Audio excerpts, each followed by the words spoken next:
Hey everyone, you know walking is the best medicine, and we are blessed to have Kevin Thomas Morgan here sharing his book. It is a PAD training manual. It's incredible. We've already had Kevin reading the first two chapters in the past couple of weeks.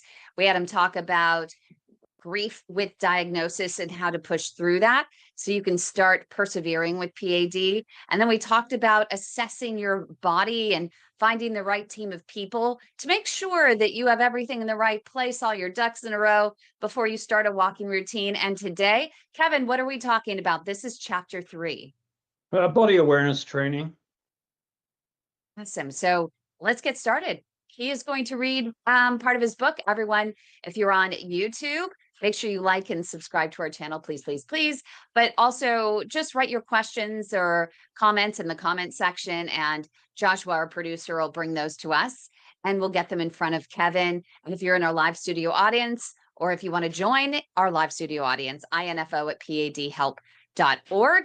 And you can come and talk to Kevin about your walking regimen every single week. Go ahead, Kevin. Oh, okay. Thanks, Kim. Well, chapter 3 is start your body awareness training. And this is a lifelong thing and very, very valuable for those with P.A.D. or other vascular challenges. That chapter starts with a photograph of four people, one of which isn't so much a person. And these are 4 of my body movement trainers. And first, before telling you what the chapter has to say, I'll explain why I might be qualified to talk about this subject. Well, number one, I was initially introduced to body awareness and the importance of body awareness training as a veterinarian. We can't ask our customers, who are often cows. For me, it was mainly cattle, sheep and pigs, some dogs and horses, etc. We have to look at them. We have to watch them. And so an important first step in body awareness training is to watch what your body's doing. And you can just get a friend to film you as you walk. Simple as that. And then you look at that and you're not at all like you think you may be. And so that's number one. Number two, I took martial arts for 4 years, and that taught me a great deal about efficient biomechanics. And then in my early 50s, I started Ironman training, but I'd never been a runner. I watched my son do an Ironman. I want to do that too. And so, first of all, I could swim quite well and ride a bike okay, and started training there. And when I started to run, at about 5 miles into a run, I get terrible knee pain. It was horrendous. And I have to stop running. But of course, in a full Ironman, you have to run a marathon. So, I went to all sorts of physicians for about a year, spent over $3,000 on people trying to find out what was wrong with my knee. Well, it turned out that a Feldenkrais instructor, Karen Dold, I saw her one day by chance. I'd known her in science, and she was now teaching the art of Feldenkrais, which is brilliant.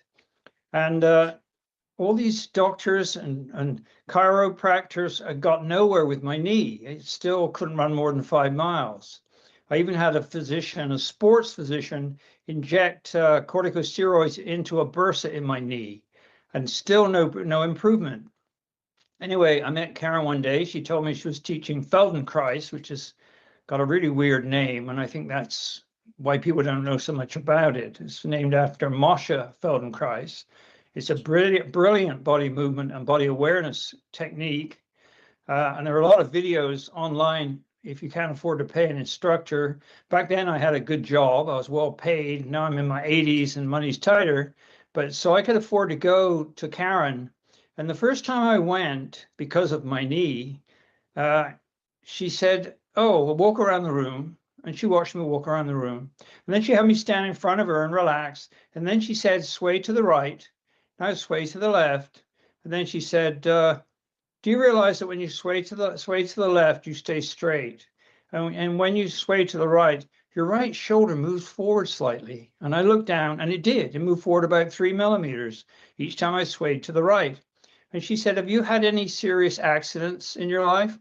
I said, "Well, I have my right ankle was broken in a motorbike wreck 30 years ago, or 35 years before.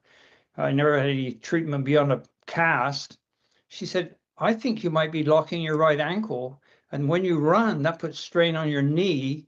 And this is where the problem lies. And she was right. I worked on the tightness of that ankle that I've been guarding for over 30 years.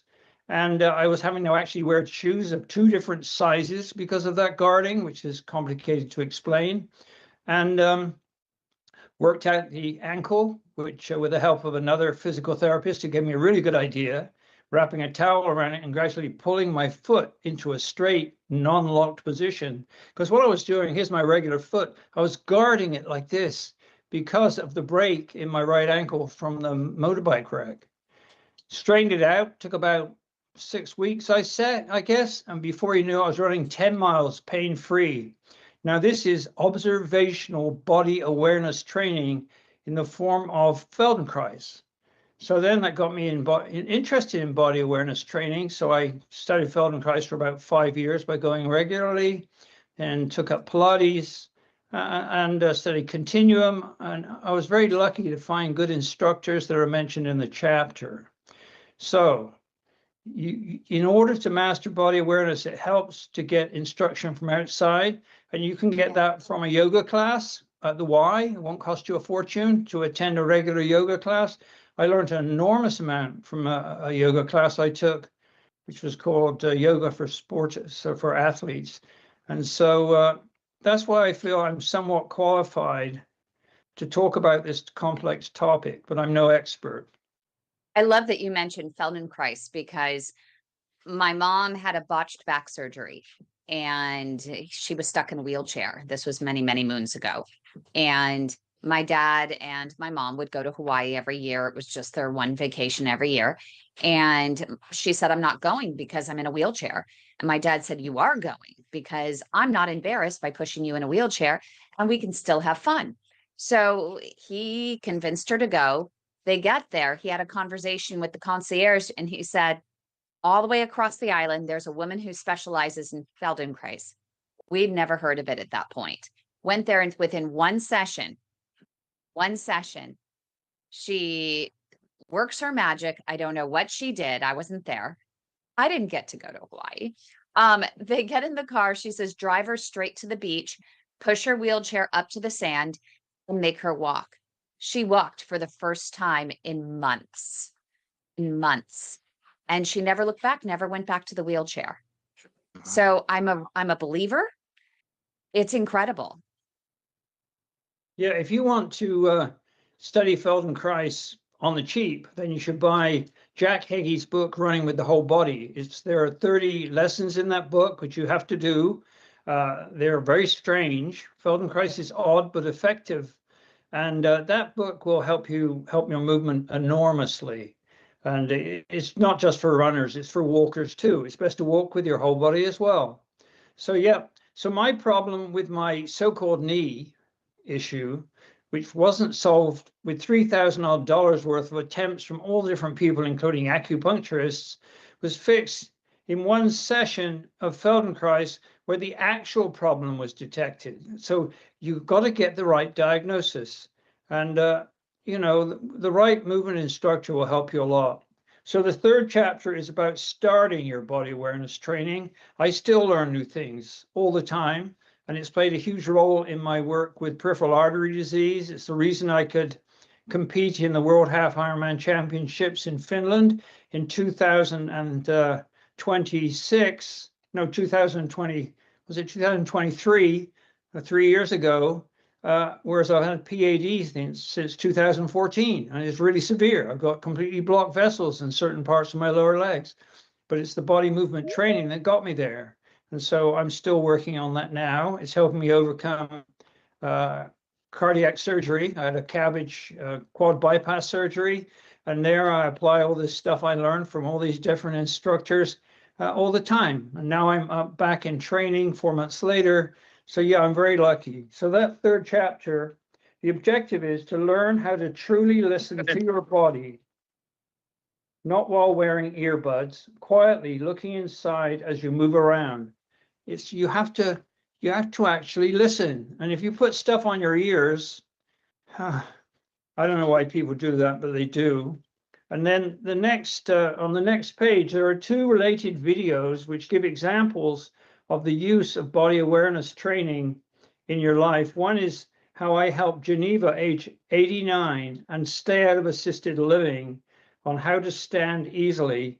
I taught her how to do it. And so if you go to my YouTube channel, Fit Old Dog, Geneva, age 89, learns to stand, you'll see how I took her from being struggling to stand up to using the weight of her handbag, centering her balance over her legs and standing up, and the smile on her face when she said, "It's so easy."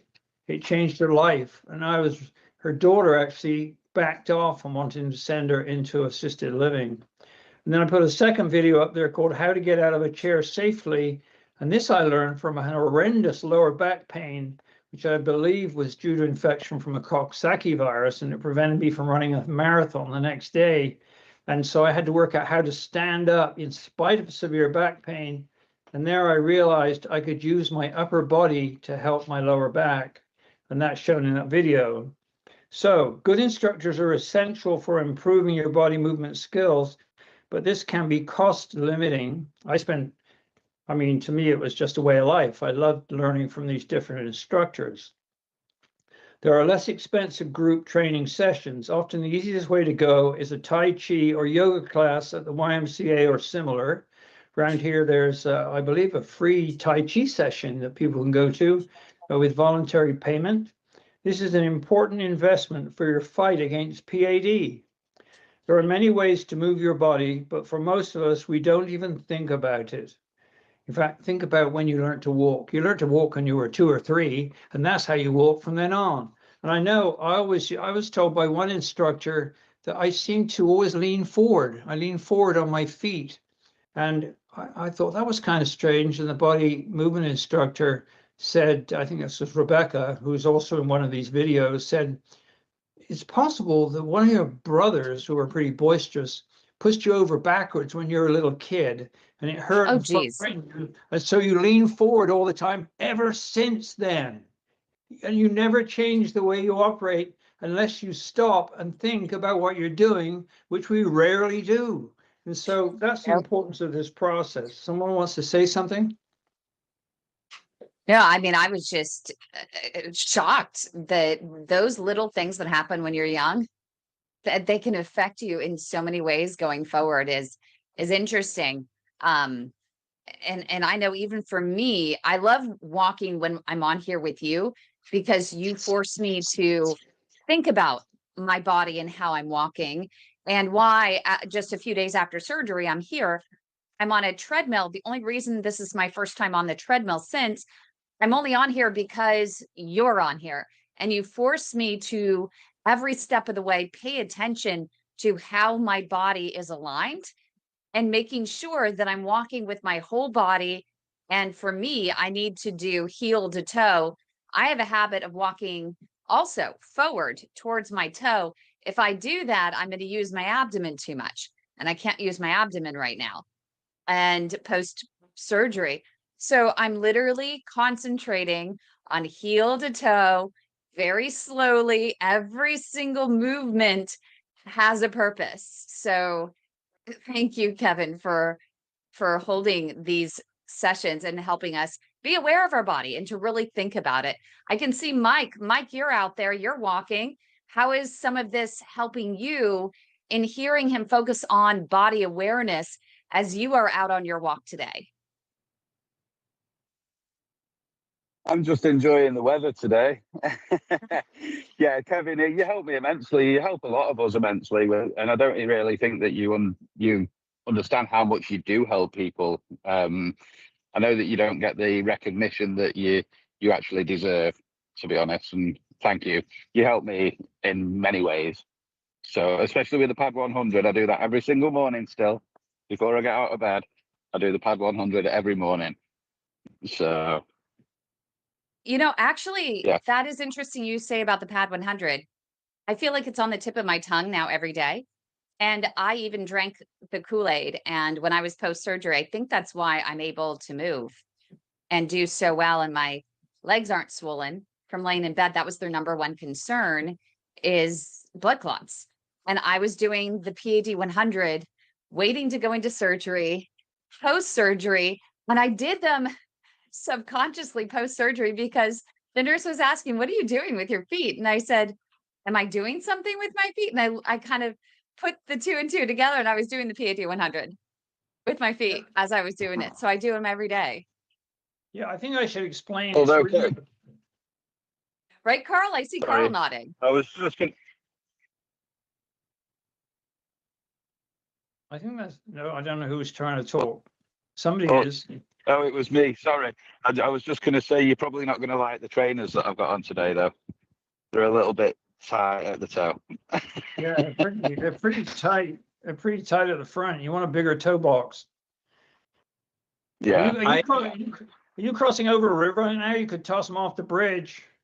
I will I be am doing together. too. I can't walk back barefooted, though.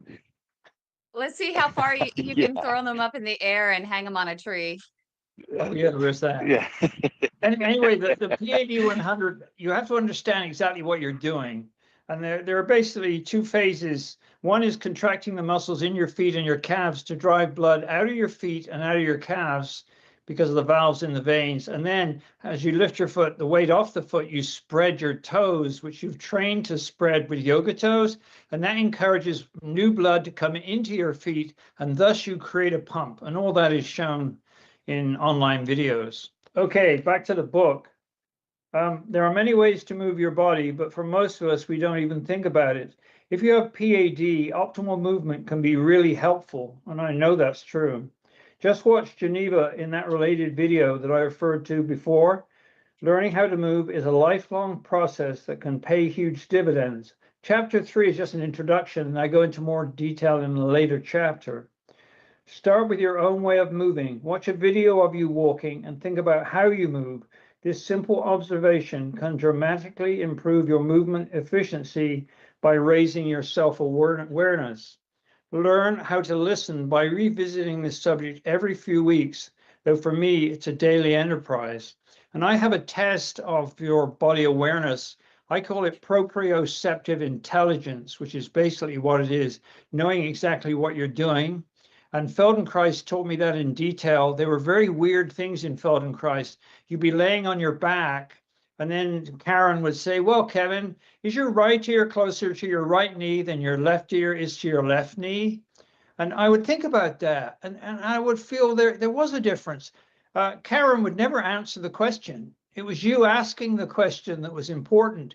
It meant you were aware of whether your body was aligned upright or was it twisted to one side? I mean, it's a simple question, but Feldenkrais does involve some really weird, strange questions, and a lot of those are addressed in Jack Hagee's book, Running with the Whole Body. And one thing that really surprised me, thanks, Carl. Oh, look, Carl. Yeah. Yeah, one thing that Carl has the book. no, it's Good really job. good. And the Yeah, exercises nice take job. they take a lot of discipline. Around about chapter 13 of that book, or exercise 13, a lot of the exercises, well, you do this with your right side, move your right elbow, and then move your left elbow. What do you feel here, there, and everywhere, and whatever? And you feel the difference once you do the exercise. And then around about 13, I think it was, he had you move your left arm or left foot. And then he said, now, you're going to feel different with that. Now imagine moving your right foot. Don't move it, actually. Just imagine moving it. And you will get the same effect that he described from imagining the movement. This is worth knowing for people stuck in hospital. So that was pretty interesting. And finally, I have a video online that very few people have responded positively to. Most people think I'm crazy. I think they're wrong. Well, no, I could be crazy, but they're wrong with respect to this video. It's called Wiggle Your Finger. And it's, I put a video about this training plan on the YouTube channel, describing the book in more detail, and included that section of the Wiggle Your Finger test.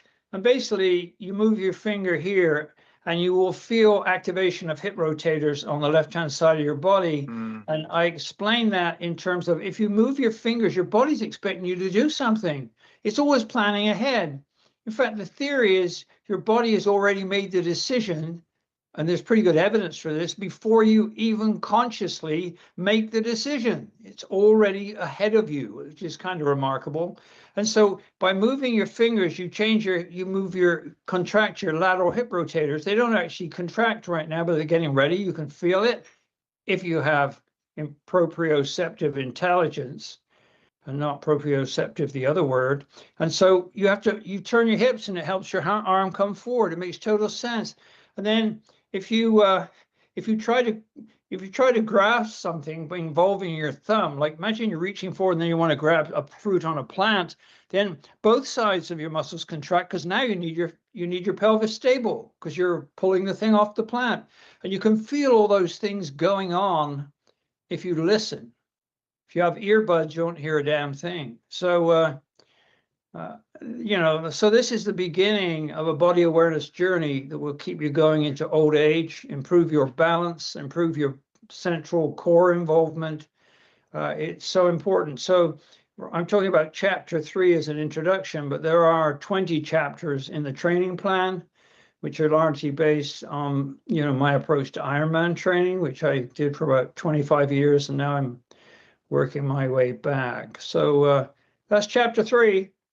Okay, Kim, over to you. I love that. Any comments? Carl, jump on in. You were showing us the book that you had purchased, which is by Jack Hagee. I was inspired by Kevin. For you to buy. Have you started reading it? It's all about body awareness, what Kevin's just talking about. I sort of did like a quick scan all the way through, and one of the subtitle is a 30-day program relative to running faster, and this is the really important part, with less effort. And in hearing Kevin's testimonial of how much it helped him, it's a very interesting series of exercises, because he's talking about you need to develop this inner proprioceptive sense, and it's subtle. A lot of it seems very subtle, and I think deceptively so. Like what Kevin said, when his knee was giving him so much trouble, and it turned out the therapist picked it off that it was probably from the accident he'd had 30 years earlier. So I have not like spent the time working on the program yet. I just don't even know. I don't understand why there aren't 36 hours in the day. I know. We need to work on that. Yeah, between my walks and then running into somebody that I haven't seen in town in ages, and ultimately sharing my journey with P.A.D, and then having people respond back with their cardio issues, and it's just, the day takes a lot, and you need to be willing. I mean, obviously you need to invest in what you need to invest in order to get better. And so it's I have to make, it's kind of like this book is like meditations, or maybe it's not like meditations. It is meditations on awareness of how the body's connecting up internally. And I think I need to commit the time to being quiet, and not getting up and tending the soup, and not getting up and going out for a walk in that moment. It's just like it has to all kind of fit in. So I think I'm eagerly looking forward to it. And to be honest, I haven't given it the time yet, except for what has filtered in of how to try and be aware all the time, and notice things. And I do notice things. I mean, there's times when I'm maybe massaging my claudicated calf a little bit, and I feel it like under my 10th rib. And I stop and like, what's that? And I massage the same spot again, and it, something lights up somewhere else in my body. So those connections are very real. and go under the radar most of the time. So Yeah, that's how I worked out the true cause of the idiopathic heel pain that physicians call plantar fasciitis, which in most cases is absolutely not inflammation of the plantar fascia. It's a proprioceptive response to tightness in the hips. And I've helped quite a few people with that and taught them some hip stretches, and their pain in their heels went away. After 7 years of work and marketing and stuff, nobody listened. And so I moved on. I just moved on because I got other fish to fry. If you know, you can take a horse to water, right? I remember that famous quote I read in a book that if you have a really good idea and you're scared of anyone stealing it, don't worry, you have to force it down their throats. But I think in Carl's situation, there's a book that would definitely help, and it's called How Not to Give a Fuck. And it's a really good book, and it's how not to give a fuck about the things that aren't important and to focus your attention on the things that are. I was asked the other day, Kevin, how do you read so many books? Because I usually read about one a week. The one I'm reading now is really long. The Tin Drum is a remarkable book. And I said, I don't watch television. And that I've never watched television in years and years. Sue watches TV and shows more than I ever do. So been a little bit of adaptation here, and I've watched a few shows, but I really, at the end of the day, go back to reading. One could argue that reading is a distraction. I strongly recommend the book Amusing Ourselves to Death by Neil Postman, about the damage done by television and distraction on our inner lives. But it's not for me to give philosophical advice. I just know what works for me, that's all. So, but when you work on that book, Carl, I've gone through all those exercises twice. But then I had all that other training from Feldenkrais instructor, continuum, gyrokinesis, etc. But you do have to do the exercises calmly. No, I did not keep up with Coronation, whatever it is, and I did not regularly read Handicap, okay? And so I just answered a question that popped up from somebody. Coronation Street, oh my God, what a bore. Anyway, I think I saw like maybe 10 minutes of it. That was from Mike. I love that, Yeah. Mike. Oh man. He's asking about, I guess that's a show, Coronation. Yeah, Coronation Coronation Street has been a soap opera. It's been a soap opera in England for about 65 years. It started, and there's still one character in that was on the first ever show, and he's still one of the main characters in it. And then So, there's the Australia. Archers on the radio and Mrs. Dale's Diary. Yeah, no, this is all explained. Watched it. This is all nicely explained in the book 1984, and how we are distracted from the reality of proxy wars and stuff like that. And here it is going on around us now. It's going on in spades. Every attempt is made to distract us from the reality that we can improve. That is my lecture from the steps of the Reichstag today. That's awesome. Thank you, Mike, for that. That was awesome. We proved that he has watched TV in the past, or at least he's aware, but now he is more structured, and it's why he's so successful. And so I'm thinking, Kevin, we give Carl a goal. How about just 5 minutes in that 24-hour period? Start with 5 minutes to sit down and read 1 to 2 pages. Well, the trick is read exercise 1 and do it. It will probably take you several hours to read the details and fully digest it. But once you understand the process that Jack Heggie is pointing out, it becomes much easier. Yeah, it really does. I could see. I see what you're saying. I that's what I sensed when I read through it. It was kind of the process itself repeats itself over and over and over again with different connections throughout the body. Yeah, really works. Yeah, no, yeah. I have a question I'd like to ask him before I forget. It's slightly aside, but I ran into a couple of people yesterday that I had a long conversation with, and I was singing your praise and the group's praise.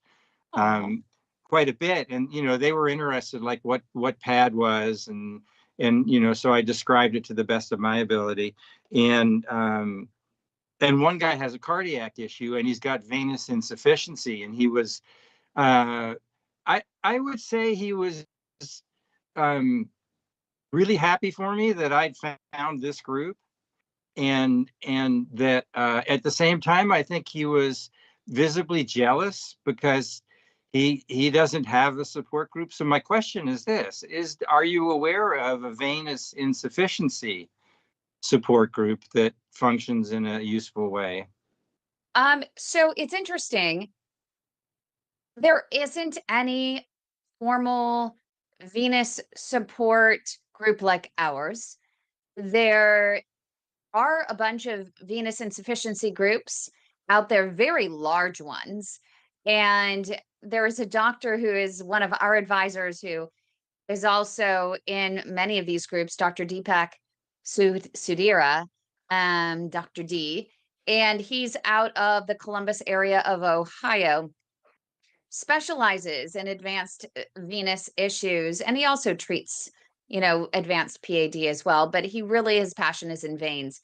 And we were talking about the fact that there is nothing like what we're doing for veins. And it was one of the reasons why, when we started getting placed through the American Diabetes Association, they started sending patients our way with diabetes, biggest risk factor for one of the biggest risk factors for P.A.D. That we decided to, instead of changing our 501c3 to the Global P.A.D. Association, that we would just do a DBA, doing business as the Global P.A.D. Association, with the Weight of My Heart remaining as our 501c3, so that if someone wanted to replicate what we're doing, we can do it immediately under the Weight of My Heart, and it can be the Global CVI Association. And we're already helping so many people with CVI. Almost every patient with P.A.D. has some form of CVI. As you age, everyone has some sort of issue with their vein valves because they age as you age. And so they get a little lazy over time. And especially when your blood is sluggish going through the arteries, you could imagine that those vein valves also, get a little lazy with less blood flow pushing up in higher velocities. And Kevin, correct me if I'm misspeaking. I'm just trying to talk in layman's terms, so I know I'm not clinically accurate, but I just want to get people the visual. And so these exercises that we talk about all the time, whether it's simple walking as medicine for people with venous insufficiency, doctors tell us that we need to guide them to go back to their doctor and find out what level of compression that they may be able to wear while they're walking. We still have yet to get an answer for those people that during the summer and the hot weather, especially in Florida, more humid climates, how do you wear compression socks when you're out there and you're walking during the summer? And the answer that we get, which is insufficient, is just as venous insufficiency, is you need to join a gym. You need to walk inside, and then you can wear those compression socks versus being outdoors. Not everyone has that option. The other thing is the P.A.D. 100, right, Kevin? That can really help people with venous insufficiency, doing those calf pumps. And so they can get a lot of benefit from what we're doing. There's a lot of synchronicity. So we do have a lot of people that just join our group. They find us on the Leg Saver hotline and they ask, do we handle veins? Sure, we can still help them. A lot of our doctors, vascular surgeons, they also handle veins. And so we can help them with that as well. Not our expertise overall, but we can at least guide them somewhat to live a better quality of life, right? I think the Did that answer important your thing, question? Well, I'll share that with him. Yeah. He can join every week. Yeah. And the doctor, is it Dr. Deepak? In Deepak Ohio? Sudhira, Sudheera. I know he has a website, he does a blog, he does videos. He's a very Okay. kind soul. He's not in it for the money. He really just wants to help people. He's a really good human, just a good person, really easy to follow, great education. They can Super. Google him. I'll get this information to him. Yeah, that's great. Thank you so much for taking the time on that. Of course. I Go think ahead, Kevin. it's important to realize that the body responds to and adapts to load. And so you have to find the right load of what needs loading and apply it. Recently, a big study I heard reported on NPR, surprise, surprise, found that exercise and diet were more effective than drugs for people extending people's lives. Like, this is a surprise, whatever. I mean, these chemicals they call drugs are still chemicals and they have side effects. But if you start with exercise and diet, and exercise is actually more important than diet, in my opinion, you can avoid many of those pills. But the trouble is, we are lulled into distractions, and we don't do these things. Plus, if you don't train early in your life, then later it's very hard. There's pain involved, and you have to know the difference between good pain and bad pain. There's the pain of training, mental pain and physical pain, and the mental pain is real. I mean, I experienced that once in a bike ride. I was doing, I don't know how old I was. I think I was 70 or something. I did a race that I'm sure everyone would love, and it's called the Mountains of Misery. It's a 128-mile bike ride through the mountains of West Virginia. And there are 4 category 1 climbs in that ride. And the 4th ride is at the very end when you have 125 miles of really hard riding in your legs. It took me, the cutoff was 11 hours, and I was one of the oldest people to reach that cutoff. And man, that final climb, I was riding with a friend of mine. It's not a race, it's a ride. Rory, who taught me to ride, he really taught me how to ride a bike and deal with the pain. I remember at the beginning of that hill, which is 3 miles long, the last 3 miles of the ride, and it averaged 9 to 16% grade all the time. It's never less than 9% grade. And we looked at each other and we both said simultaneously, I can't do this. We've been riding forever. It was like, it was completely, it was, I don't know, it was intimidating. Anyway, we did it anyway. And on one 16% grade, I was in agony. I was still turning the pedals at a low rate, and I was in agony. And being the way my mind is, fortunately, I started to wonder, where is the pain? And I looked in my legs, and they would only put out 180 watts. They would not put out another bit more because there was a watt meter on my bike. But they weren't really in pain. They were just saying, screw you. You're not going to get any more out of me. And then I thought, my cardiovascular system, it's not. No, I'm not even breathing hard, but I'm in agony. And then I realized the pain was in my head. The pain was in conflict. There was a voice saying, get off that damn bike. And another voice saying, no way. And the pain was created in my mind with that conflict. And it was truly painful. And when you do P.A.D. training, walking with, trying to hold a level, what I call a level 4 pain, you're going to encounter those voices in your head. And you have to, if you know the difference between good and bad pain, and it's good pain that's training you to grow collaterals and improve blood flow through your feet, you listen to that voice and you have to make the decision. You personally, your doctor can't do it for you. You have to decide, is this good pain? And if it's good pain, you push on, you push on, you push on. If it gets to level 5 pain, when you start feeling your feet clumping along and they're not working properly, then you back off and you let blood back in your calves, you let the coarctation fail, and then you run again. But I learned that when you're doing training, serious training, and in training for PAD is true endurance training, and it's really hard all the time when you do it. If you want to do it properly, you're going to encounter these voices in your head, and you better know whether you're encountering good pain or bad pain, because you don't want to hurt yourself, you want to improve yourself. So that was a really valuable lesson, and I did manage to finish that ride, but I wouldn't like to do it again. Oh my God. No. Well, thank you, Kevin. This was a really cool, very helpful session. I don't know whether you want to continue doing a book read next week. I am just so excited about these book reads. And people, if you want to buy the book, join along with us. Go to inspirationalselfhelpbooks.com. All the information is there. You can sign up for his weekly newsletter, which there's a different topic every week. And Kevin is incredibly entertaining.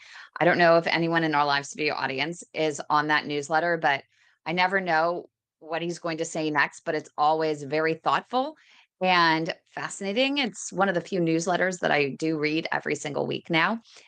You can also go to his YouTube channel, youtube.com/the Fit Old Dog, or just do a search for Fit Old Dog, and you will see Kevin Thomas Morgan's YouTube channel, and you'll see everything we're talking about. You'll see more info on the Feldenkrais. You'll see the Geneva video he's talking about. You'll see the PAD 100. You'll see the yoga toes that we always talk about. And it's worthwhile to subscribe to his channel. Also subscribe to ours at The Way to My Heart for more great content like this. But Kevin, what do you think next week? What do you want to cover? Do you want to try going into chapter 4, Sure. reviews, chapter Actually, 1 to 3? Oh, chapter okay. 4 is important. It's fix your footwear, shoes and socks. Oh my gosh. It's This simple. is, It's really love it. important. So Love it. I'm quite happy to work my way back through the chapters. The book's available as an audio book that I recorded, but watching those videos along with the chapters, I think helps a lot. It's done in a very amateur way. I don't have a video team behind me. It's just this old guy and his iPhone. But it's yeah, it conveys the information as I try to convey it. I think that that's the best way. I always say real, raw, relatable. That's what people want these days. I see these companies that put out these well-produced testimonials from patients about their products or whatever, and the patient is all spruced up. And while it is fun for people to have their hair done and their makeup done and My feel hair's special with done. the lighting, I did my hair, and I'm all spruced up with my, half Ironman race T-shirt. That's spruced up. you're awesome. You look great, but it's perfect. It's so you. But I love the authenticity. And I think that it's a mistake not to retain that authenticity Never in these grow up. videos. Remember to nurture your inner child, because that inner child never goes away. Our brains, I'm convinced, are like Russian dolls, layers and layers and layers and layers of us. The teenage you never disappeared. The midlife you never disappeared. The being in love you and getting married and stuff never disappeared. It's all in there, as a holographic memory, it would appear. Though I'll leave holograms alone for now. But yeah, it's kind of interesting. But I tell you, making audiobooks is actually interesting. It makes you read the book in detail, and I learned a lot from reading the book into the audio software. So anyway, so that's it. Oh, that's enough talk for me. I love it. Thanks so much, everyone, for joining us. Thank you, Kevin. Make sure to pick up the book. And next week, we are going on chapter 4. It's one of the hottest topics in our group. We even had a question just today talking about shoes. What shoes should I get? So join us next week right here on our walking seminar. So Collateral Nation continues. Stay tuned.